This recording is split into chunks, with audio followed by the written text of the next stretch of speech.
Starstruck.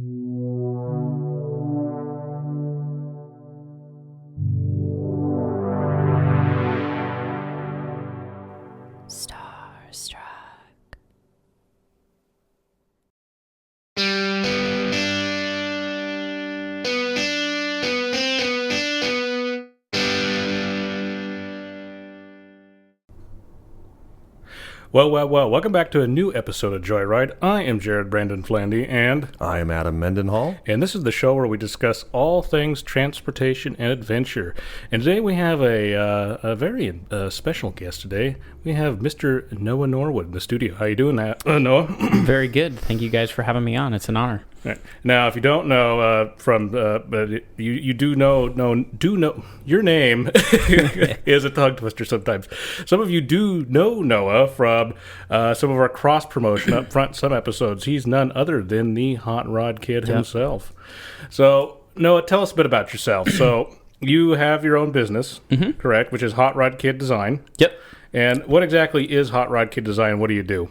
Yeah, so I started HRK Design in 2020, and basically what we do is we take old cars and we not only restore them, but we customize them and hot rod them and modify them to maybe you're putting a bigger motor in there, maybe you want to change the body style, or maybe you want to update the more drivability and basically either give the person just one little section of the rebuilding process or the whole entire car to where they bring us a shell and they take home a driver. Now, real quick, are you body or mechanical or both? Yeah, so kind of what my expertise and specialty is in the sheet metal shaping and doing the body side of things. But recently, as the business has expanded, we've gotten more into doing more full builds and everything. And I've worked on hiring more people to kind of fill the roles of some of the areas I'm not so strong in. So. Excellent. And Adam, you have a big background in being an automotive mechanic, right? Yeah, I don't have the body aspect of it, but from the mechanical side and full bumper to bumper as far as anything drivetrain is related, yes, I have that experience, and not just automotive. Then obviously, as you know, how we met on the agriculture side when it comes to John Deere agriculture equipment and small engines. So. And no worries on the mic bump there.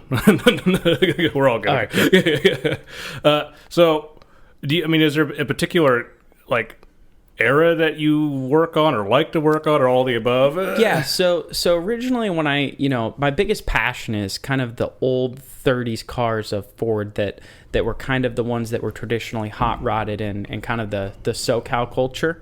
But as I've gotten into my business more, I've kind of expanded to doing more of I say anything pre-1965. Anything after that gets a little complicated, and I've even started to get into some more European cars as well, and kind of... Oh, really? Yeah, and kind of broaden my reach a little bit of... it's more of just, whatever I find interesting, but usually whatever I find interesting is kind of, like I said, 1965 and older. And that's interesting because, and I don't know what... tell me your 2 cents on this too, Adam, here in a second. But, there's nothing wrong with 60s cars. 60s cars are awesome. But it's almost like it's a little well-trodden, And so I find it refreshing that you find even things earlier than that pretty cool. Yep. Yeah, so one of the recent cars that I just finished was a 1927 Model T that we did a pretty significant amount of work to, and that was one where, for that one we just did a portion of it. He just wanted us to do the fabrication and the metalwork. And another one that I have in my shop right now is a 1930 Model A, and once again, that one's just, getting the metalwork squared away, and then it'll go off to the painter. Now, we did a whole episode on the Model T. We have yet to get to the Model A. Model T is very quirky car in a lot of ways. Yes. What did you find? So, Yes. Is there difficulties on working on a Model T since it's so, because it wasn't standardized in the way we think of a car, Right. So not so much in the metalwork, but in kind of the drivability and drivetrain side of things, there definitely was. But that's why also in traditional hot rodding, a lot of guys weren't, in the real early days, they'd hop up and modify a Model T, but most of the guys would do it on a Model A platform, and then when you say it's a Model T, it's just the body that you're kind of sitting on there. And so for this particular one, it was a Model A frame, and then a really early small block Chevy, like a 55 small block Chevy, and then we did all of that and set the Model T frame on there. So Wow. I mean, do you have any thoughts on this, Adam, here? No, I think that's great. I mean, it's nice to fill those voids, especially for people that have a lot of projects of that era, and they struggle with one aspect of it, and you're able to facilitate that, not necessarily the whole thing, but, facilitate that portion that they can't complete. And so, I mean, that's an expertise and a real niche, I think, that is not offered by a lot of people. Yeah, that's kind of where we like to, like you said, fill the void, because sometimes our customers they're busy professional people. They're like, I don't want to do any part of this car. I just want you to cover the whole thing. But then other people, they enjoy the part where they get to work on their own car and build it themselves. But maybe just the specific little things of metal shaping or fabrication, they say, I'll have you do this and I'll do the rest. Yeah. Now, if you don't mind me asking, Noah, because you're rather young. How old are you now? 23. You're 23. Where did you learn to do all this stuff? Yeah, so already 23. Right? So I've been working on old cars my whole entire life with my dad. So I learned a ton about just old cars, but cars in general from my dad. And in high school, I took high school welding classes. And really in high school, that's when I really kind of got reignited with an interest into hot rodding and kind of the whole world of restoration, and the fact that you're able to have a career where you can build old hot rods every day. That was a mind-blowing realization. And when I came to that realization, I realized that there's a lot of people who do this metal shaping thing, and it just completely blew my mind, and I knew that that's what I wanted to do. And since then, it's just been a journey of, reading books. Thank God for Google and YouTube and internet research, and also a lot of social media connections of being able to find somebody that's at a really high level of skill set with metal shaping, and I can reach out to them and ask them questions. Two things is one is correct me if I'm wrong, because I'm sure you probably remember this, Adam, too. But like when you're in high school and you're taking shop and whatnot, or even car classes, it's almost always about the engine, mechanical. It seems like body and metal work kind of gets ignored, which surprises me, because that's kind of what holds the car together. Yeah, 100%. And when it came to, I took welding, but when it came to welding, there was not a focus on. Now there is a couple high schools in the area that do focus on it, but when I went to high school at Amity High School, there was no focus on the metal shaping or kind of even the more artistic sides of fabrication. It was a lot of just, hey, you could get X number of $1 an hour job if you can run a stick welder or a MIG welder and make 2 pieces of metal stick. Mm-hmm. And I was more focused on, okay, but what are the more artistic and more creative aspects of this? And I can remember one of the first realizations I had of the trickiness of metal shaping was if you take a piece of sheet metal and you make a flange, a little corner, and you try and bend the sheet metal, now all of a sudden the flange just wants to wrinkle and you can't do it. Oh. And I remember being in high school and seeing it on Instagram or whatever, where it was a curved flange, and being like, how do they do that? We got to shrink it. But it was so just, and nobody at my high school could have told me that. It was all, had to go find it out for myself. Yeah. Where'd you go to high school, Adam? So I went to high school both in Willamina and Ellensburg. So Ellensburg is where I finished high school at. Yep. Willamina has a high school? Yeah, Willamina has. They had one back then, believe it or not. Oh, yeah. So it's gone now? So when I was mentioning the schools that have the programs, Willamina is actually one of them right now. Really? So Willamina Customs, I just hired a kid from the program there. So they have a whole high school program completely dedicated to automotive restoration and metal shaping and all of that type of fabrication work. Yeah. That's amazing. Yeah. So wow. The kid I have right now, he's doing a good job. He's this was his second week, and so he came from learning all about he in his high school classes he was restoring Model A's. So yep. God. Yeah. I really want a Model A. Mm-hmm. I really, really want a Model A. Some people said, no, you don't, but I do. Definitely need one. So real quick, if there was any, dare I say it, what are some downsides to a Model A, if there is any? Yeah, I mean, they're not real safe, We do everything we can to try and increase the safetiness of them, that's when cool. I mean, when you really, the way that I look at it and the way I always explain it to people is, especially if you have like a stock Model A or even a stock Model A that you decide to hop up and kind of the ways that they would have done it back in the period, the fun parts about it are the ways that they're so terrible, if you can understand what I'm saying. Because part of the fun is, hey, this thing vibrates like hell. I'm wandering all over the road. You know, it's the experience of seeing what it would have been like to drive that car in the period. So I can understand, and I do it for people. I want to update everything so it drives nice, but it's also fun to drive something to where you're like, hey, this thing's kind of sketchy as hell, and this is what it would have been like to hot rod this thing back in the day. So you don't resto mod per se, but you do improve upon areas where you feel it's appropriate, like safety. Yeah, and I'm getting more into the resto mod stuff because I can respect the resto mod stuff. You know, a Mustang I'm building right now, he wants it to be all modern drivetrain and suspension, and you know, drive like a modern car. I can respect that, but I also think there's a time and a place to make sure you keep the car kind of pure to what it is. You know, it's more of an experience. You know, less drivable, but more of an experience. I could see that. And you mentioned earlier. Social media, where you learn a lot of information from that too. You know, because all we ever hear is, "Oh, social media, it's tearing us apart and whatnot." But there is some aspects of that. But I've learned so much from social media, from this kind of stuff too. There's just so much information out there, everywhere, and connecting with people too. It's whatever you want to get out of it, you'll get out of it. That's a good way so of people putting who it. complain about social media, I go, well, who are you following? Because I don't follow anything political. I don't follow anything news.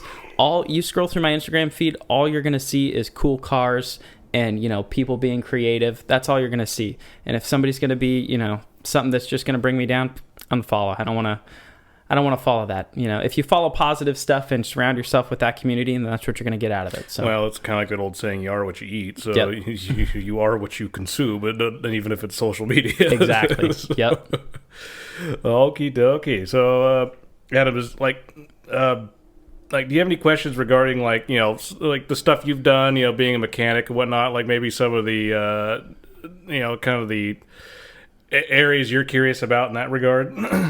You know, it's interesting. I mean, again, there's such a difference in technology as you move throughout the decades and working on some of the older cars. I think what would be interesting, and I'm curious on this, Noah, I mean, do you run into any challenges when it comes to some of these, especially pre-1960s, or you get into, like you mentioned, working on some, you know, vehicles from the 1920s of, you know, I mean, replacement parts or parts maybe you have to have fabricated or fabricate yourself to, you know, fit the need of the customer. I mean, how often do you run into that with some of these? Absolutely. Luckily for the early Fords, there's actually a pretty good sized market out there, but a lot of that is kind of why people will bring the car to me, especially on the metal shaping side, is because for a lot of cars, you know, kind of in the 60s era, right, you can buy replacement reproduction panels. So if you have a little rust spot, we can just buy that panel and slap it on. But like you were saying, for some of these earlier cars, there's not really a way that you can just buy a reproduction panel. So you have to create that. And another car project that I have going on right now is a 1950 Hudson Commodore. And so that one is one that it's been a challenge because there's some parts out there, but they're all NOS parts. There's no reproduction parts. So every single part we're taking apart, it's, you know, that one part could be commonly, there's a big stock of NOS. That one could be, you'll never find that again, you know. Would you be opposed, though, if we ever came to your shop and shot some video? Oh, no, absolutely, yeah. Because we do have a Patreon account, and we do put some supplemental stuff, so I'm sure our listeners would love to see that'd be great. Your area and some of the stuff you're working on. So, excellent. You did mention, you know, because, we've been talking a bit about Fords. Is Ford one of your kind of more brands you work on? Yeah, that was definitely where I'd say my big initial interest was piqued. Was the early Fords and kind of the culture around traditional hot rodding, which was kind of your, I'd say 26 to 34 era of Fords was really the big ones that guys were coming back from World War II. They were cheap. You could find them in a junkyard and they'd take them and go on these dry lakes races or beach races and, you know, land speed trials. And that was really where the big initial interest was kind of invigorated with the whole traditional hot rod thing. So I'd say that's where my real big deep passion is. But like I said, since I've been working on cars and more people come to me with different ideas, I've been surprised with myself how my interest has kind of broadened out of what I'm interested in and willing to work on. And I've been a bit more I mean, it's just all preference. I'm not saying anyone is wrong with the preferences, of course, but I've just always been more kind of a foreign guy. So I never I've followed hot rods a bit, but not nearly to the extent you did. So I kind of knew that Ford being kind of like where it kind of began. Is there like what's like kind of the GM equivalent that gets hot rodded a lot? Definitely the Tri-5 Chevys. And rightfully so, and that kind of goes along with even the Ford history of hot rodding, where one of the kind of the pinnacle of my people, I guess you could say, is a Ford flathead V8, right? But in 1955, when Chevy came out with the small block Chevy, everybody wanted to ditch their flathead and put in a small block Chevy, you know, and so. Really, traditional hot rodding and kind of that era of modifying these early Fords was really kind of the whole starting ground for everything modifying any type of a car. Because before that, you couldn't just go buy these reproduction parts. And it wasn't until this whole entire culture started behind this thing that people thought, oh, we could start whole entire companies for these aftermarket parts. And then it expanded into all of these aftermarket parts for all these different genres of cars that, you know, we know today. And real quick for both of you, however you want to answer this, what makes a flathead a flathead? What makes a small block in terms of just like the way it's constructed? Yeah. So a flathead is known as a flathead because the head of it, which is what caps off the cylinders, it's literally just flat. It's just a big chunk of cast iron that caps off the cylinders, which is what allows you to have compression and everything. And then the valves, which is what lets the fuel air mixture in, and then the exhaust out, those are inside of the block, right next to the pistons. Horrible design. They crack all the time. but in the time, it was pretty revolutionary to be able to have a production V8. Small block Chevys, that whole entire head that caps off the cylinders, they put the valves in the top, which is way better for performance, and that's the way all modern cars are today, is all overhead valve. Yeah, I mean, a huge difference in induction and the technology associated with that when it came to intake manifolds and everything else. Like you mentioned, the end-block valve, I mean, that was a pain. They had lots of issues, again, adjusting them. I mean, compared to the overhead valves, it was just easier to work on, better performance across the board. I asked because in the past, it always did confuse me. And so people are like, well, I'm talking about my small block or my flathead. I'd be like, yes. I had no idea what they were talking about, so I wanted you to help to explain that to the listeners that might know that. There's a joke to be made about traditional hot rodding, and it's almost like cosplay in a way, because you'll get these guys, and I'm just as guilty because I'm one of them, but you'll get these guys who will make up this whole story of what would have happened if this car, you know, a kid came back and this car was built in 1947. He wouldn't have had these wheels yet. He would have had that. He probably would have found this in the junkyard. And that's kind of, you know, they'll kind of recreate a whole car behind a story and a time period. Mm-hmm. So Noah, real quick, I got to pick your brain on the flathead just because, I mean, it's fascinating to see how, you know, again, like you mentioned, when the small block Chevy came out, everyone moved away quickly because that was the hottest thing. They wanted to explore that new technology. I noticed years ago a resurgence in the interest of flatheads and performance parts that were offered for it. I mean, it was amazing at the time even to flip through an Edelbrock catalog, how much stuff they offered for a flathead. Mm-hmm. In the current day, I mean, how much do you see of that? Do you see much of that where there's a need for it or a request of like, hey, I'm trying to restore this original flathead, or I want to keep it pure or keep it, you know, in that platform, but, you know, higher performance versus switching to a, you know, small block or an LS or anything new, you know, anything like that? Yeah, I'd say the flathead industry right now it's out of control. It's pretty big with how many people are getting into that sort of a thing, because just the whole idea of traditional hot rodding, kind of like I was saying, kind of trying to recreate an era of a hot rod, even though, you know, if you were to get a small block, you could go grab a crate small block Chevy or just yank one out of the junkyard that had been in a car forever, and you know it's just going to run. Parts are a dime a dozen. It's way easier. But it's part of the enjoyment of getting to recreate that era. And I think the Race of the Gentleman, I think, has been one of those big kind of events that's kind of made people realize and kind of ignite an interest in that sort of era of hot rodding. Oh, that's refreshing to hear. On that note, so in general, so what drew you to hot rods out of any other thing you could be interested in? And just because just even within American cars, you can go muscle cars, you can go hot rods. Why hot rods? You know, I don't know. I think I would probably just have to go back to the looks. Being a metal shaping guy, my biggest thing has always been less about the mechanical sides of cars and more about the way that things look. And just that look of a hot rod of being, the big tires in the back, the little tires in the front, the chops top down, so you got these little windows, and just everything about it, just, no fenders. It just looked mean and aggressive. And when I saw a hot rod for the first time, I'd always kind of known about it, but when I first started to kind of look into them, that shape and the look of everything was just, That's why you are HRK Design, right? Mm-hmm. Yeah.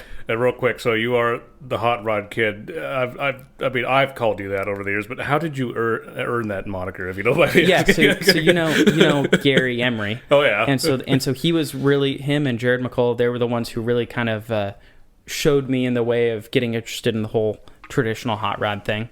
And so hanging around Gary, he'd take me to car shows sometimes, and everybody knows who he is, but he doesn't always remember who other people are. So he told me, he's like, I have you on my phone, you're Noah the Hot Rod Kid. He's like, so we're going to go around this show today. He goes, if I introduce you to somebody, that's because I remember their name. But if I don't introduce you, then that's your hint to key in and say, hey, I'm, Noah the Hot Rod Kid. He's like, I forgot their name. And so, I can't let them know that I forgot their name. So just when I hear them tell you, then I'll know. And so it all started with this thing to where Gary could forget people's names. And I'm Noah the Hot Rod Kid. And he'd go, oh, that's their name. Yep.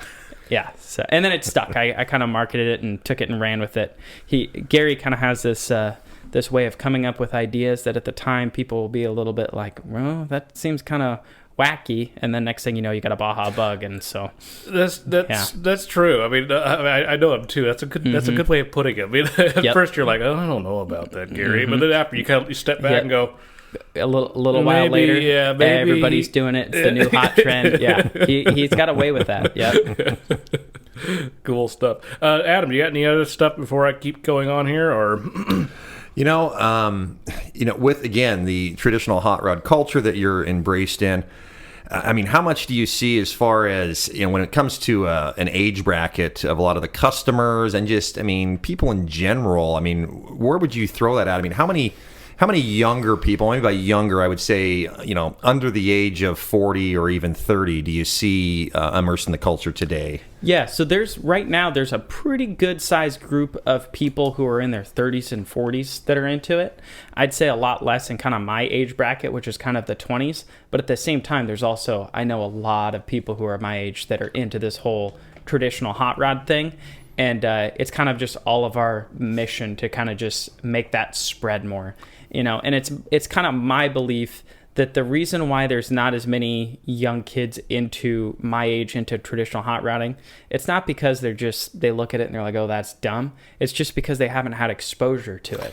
I was fortunate enough to get exposed to it and realized how interesting it was, but it's kind of such a niche thing that most people my age, their experience with classic car community is some grumpy old dude sitting next to his Corvette at a car show. It's true. They ask some question or say something, and then they just, he's an asshole. That's what they're used to. It turns them off. It turns them off, yeah. And then they go, oh, all classic car guys and all hot rod guys are just grumpy old men who wear white New Balances. It's like, no, that's not how it is, And the community of people that are actually really, really into it, we can't stand those guys because it's like, if a little kid, whenever I see a little kid at a car show, they come up and look at my car, it's like, you want to get in?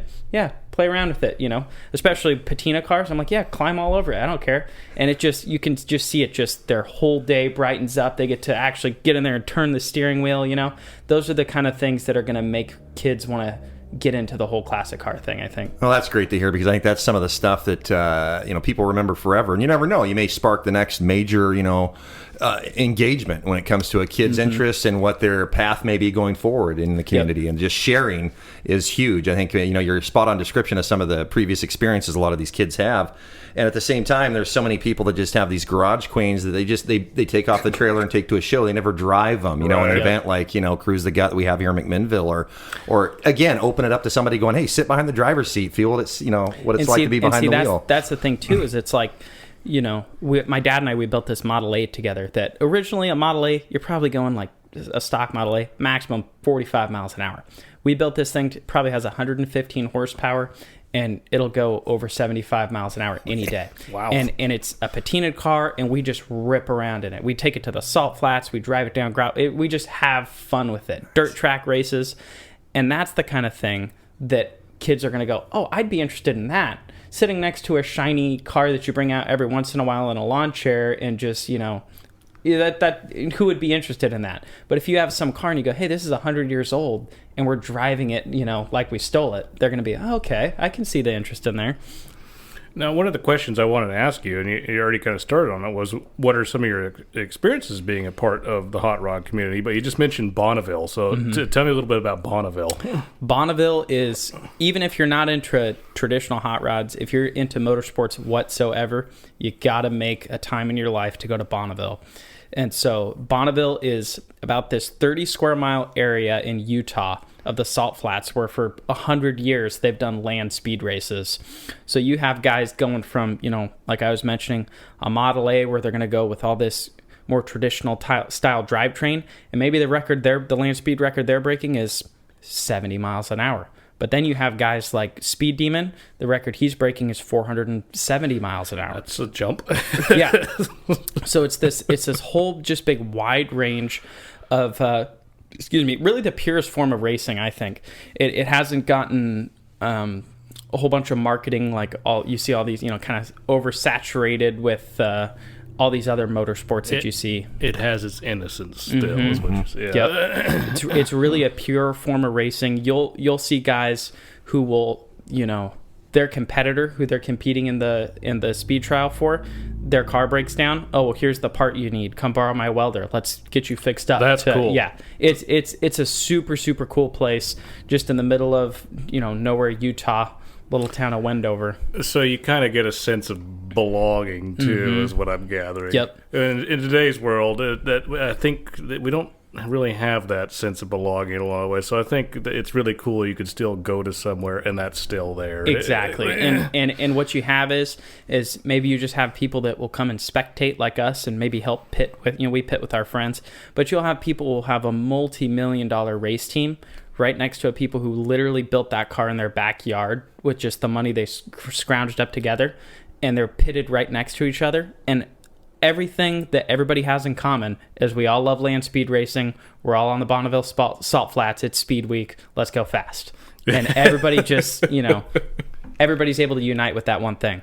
That's awesome. I love that attitude where there's so many different people have all these like, well, it's got to have its a purpose in this way. It's got to have a purpose this way. I love that attitude. Let's just meet up and go fast. Yep. There's a beauty in that. Yeah, and for your listeners, if they don't know, the way Bonneville Salt Flats works is it's not racing two cars against each other like a drag race or anything like that. It's about a 5 mile long track where on the salt, and by salt it's literal table salt, and a car gets on there, they get their time to go, and all it's about is they have these very precise speed clocks, and the car goes as fast as it can, and they do it down to like the 100th of mile per hour to be able to determine, you went 100.375 miles per hour, and they determine who, and there's records that still haven't been beaten from the 50s. And everybody just builds, one little thing, they'll tweak this, and they'll go out for their run, and it's all them, all by themselves, completely solo. They just go and see how fast they can go. That sounds so cool. In fact, we might have to have you back just to do a Vaudeville episode if you're ever up for that. Yeah. But on that note, we are kind of running into our time frame here for these episodes. So before we wrap up, is there any other last thoughts you want to share with us here, Noah? I don't think so. I've enjoyed listening to your guys' podcast, so it's an honor to have me on here. I appreciate it very much. Absolutely. We like I said, we're probably going to have you on again. So yeah, I love being able to share this thing that's hot rodding, and I'm very passionate about what I do. So anytime somebody's willing to let me sit down and chat about it for a little bit, I appreciate it. So well, and I don't mean to speak for you, Adam, but our show is about transport in general, and so we love having different people talk about what they're passionate about, how they get from point A to point B. So yep. It was an honor to have you on. Well, I have one last quote for you. Yeah, go ahead. It's from the traditional hot rodding community. So a lot of people will say, oh, well, this car can go this fast, but it's not about how fast you go. It's about how you go fast. I like it. I like it. If you go 100 miles an hour in a Model A, that's pretty damn impressive. You need to put that on T-shirts and sell them. Yes, indeed. All right, everyone. Well, we're going to bring things to a close here, and we'll probably have all your different social media links and whatnot put it in the description box for this particular episode, wherever you listen to it, whether it's Spotify or Apple Podcasts. And on that note, we're going to bring this episode to a close. Me and Adam will be back for more story episodes. We also have some more interviews with others coming up, and so I hope you look forward to that. And by all means, check out our Patreon, too. We appreciate any support you can give. Tell your friends about the show, and we like good likes. And we like good comments, preferably nice comments. So on that note, thank you very much once again, Noah. Thank you, guys. All right. Everyone, thank you much for listening again, and signing out.